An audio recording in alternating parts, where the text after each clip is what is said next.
এই হাঁড়িটাকে দেখুন। এই হাঁড়িটা মাটি দ্বারা নির্মিত, আর এই বস্তুটি আমার খুবই প্রিয়। ছোটবেলায় মা এই হাঁড়িতেই মাখন বানিয়ে রাখতেন, কিন্তু যেই আমি সুযোগ পেতাম আমি সেই হাঁড়ি ভেঙে সমস্ত মাখন খেয়ে ফেলতাম।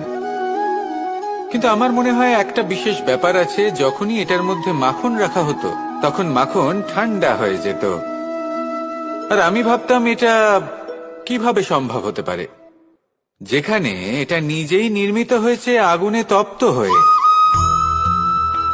এটা নির্মিত হয়েছে এইভাবেই, কিন্তু এর ভেতরে সবই শীতল থাকে। এটা কিভাবে সম্ভব? এটা এই কারণে সম্ভব কারণ এই হাঁড়ি এমন কিছু জানে যেটা জানা আমাদের জন্য খুব প্রয়োজনীয়। যার জন্ম হয়েছে মাটি থেকে, যার ভবিষ্যৎ হলো মাটি, আর ভেঙে যাওয়ার পরে যা কি সেই মাটিতেই মিশে যেতে হবে, তার নিজের অন্তরে অহংবোধের উত্তাপ ধরে রেখে কি লাভ? এটাই হলো জীবনের একটি সার কথা, যেটা আমাদের সকলকে বুঝতেই হবে, শিখতে হবে, যাপন করতে হবে। আর যখন আপনি উপলব্ধি করবেন যে আপনি নশ্বর, যখন উপলব্ধি করবেন যে আপনার জন্মের আগেও আপনার কোনো অস্তিত্ব ছিল না, আর মৃত্যুর পরেও আপনার কোনো অস্তিত্বই থাকবে না,